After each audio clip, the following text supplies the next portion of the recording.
Ya, Assalamualaikum warahmatullahi wabarakatuh. Perkenalkan, nama saya Irwan Wardani, nomor induk 11060004, jurusan Teknik Informatika STTY BSI Tasikmalaya. Pada kesempatan ini saya akan menjelaskan program yang telah saya buat. Program ini adalah salah satu gambaran bagaimana suatu proses di dalam program Java berjalan, di mana program ini menjelaskan tentang proses input atau biasa disebut dengan insert, kemudian ada proses delete, dan juga ada proses menampilkan kepada tabel. Langsung saja kita lihat pada simulasinya. Program yang saya gunakan adalah NetBeans IDE versi 7.2.1. Di sini ada beberapa form yang telah saya buat, diantaranya ada form gaji, form jabatan, form karyawan, dan form utama. Program yang saya buat ini adalah salah satu program pendataan karyawan dan juga penggajian karyawan. Di sini ada form utama, di mana form ini adalah form yang akan memanggil salah satu form utama yang ada di bawahnya ini. Jadi melalui form main.java ini kita akan panggil form menu utama yang ini. Nah, sekarang kita coba panggil atau kita jalankan form main ini. Klik kanan, run. Ini sebagai salah satu contoh program yang saya buat. Ini judulnya aplikasi pendataan karyawan dan administrasi. Pada form pertama ini ada 3 tombol atau button, di mana masing-masing button ini akan memanggil form yang lainnya, dan form tersebut sudah terhubung ke database sebelumnya. Nah, sekarang kita coba button update jabatan. Kita klik. Pada form update jabatan ini bertujuan untuk menginput form jabatan apabila sebelumnya belum ada jabatan yang ditentukan. Di sini kita coba inputkan misalnya JB001 dengan nama jabatan misalnya teknisi. Klik simpan. Data akan disimpan. Oke. Nah, di sini terjadi salah satu proses di mana kita menginputkan data pada suatu tabel melalui sebuah form. Kemudian pas kita klik simpan, maka data yang sudah kita inputkan tadi tampil di tabel pada form tersebut. Di sini ada tombol lain, yaitu tombol hapus. Tombol ini berfungsi untuk menghapus apabila salah satu data diklik pada sebuah tabel kemudian muncul di form tersebut. Misalkan coba kita close dulu, kemudian kita klik lagi update jabatan, lalu kita klik di sini. Ketika sudah muncul, maka record yang tadi kita isi bisa kita hapus. Klik hapus. Ya. Sekarang kita coba inputkan untuk kebutuhan data kita. Data karena belum ada data, maka pas kita klik simpan akan ada pemberitahuan jabatan tidak boleh kosong.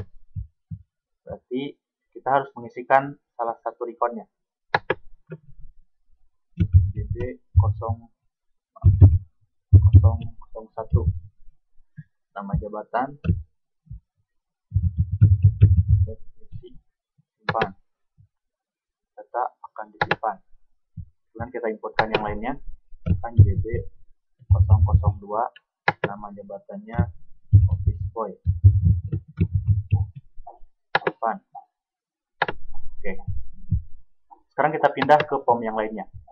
Setelah tadi kita inputkan jabatan, maka data jabatan yang sudah kita input tadi bisa dilihat di data karyawan.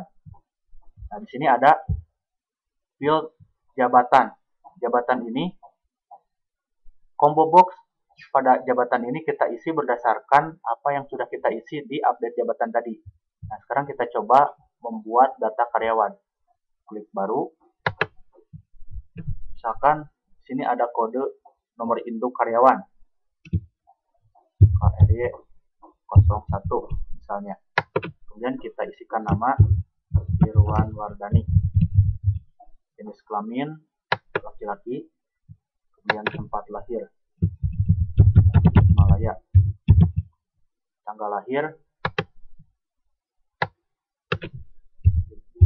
1991 bulan Januari tanggal 28. Misalkan untuk tanggal masuk kita isikan pada tahun 2005. Artinya pada tahun sekian, bulan ini, tanggal ini, nama ini telah masuk ke karyawan ini, setelah masuk sebagai karyawan. Jabatan, nah jabatan ini kita ambil dari tabel update jabatan tadi. Kita isikan misalnya jabatan sebagai teknisi. Kita klik simpan, data berhasil disimpan, maka akan muncul di tabel ini. Dan ketika kita klik pada tabel tersebut, maka data-data yang sudah kita inputkan berdasarkan tabel akan terlihat di field-field yang telah kita buat. Oke, sekarang kita masuk ke form yang ketiga. Form yang ketiga adalah form penggajian.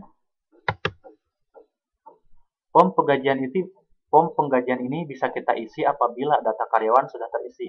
Di sini kita bisa melihat data karyawan yang sudah kita inputkan tadi di form karyawan. Nah, sekarang kita misalkan buat yang baru.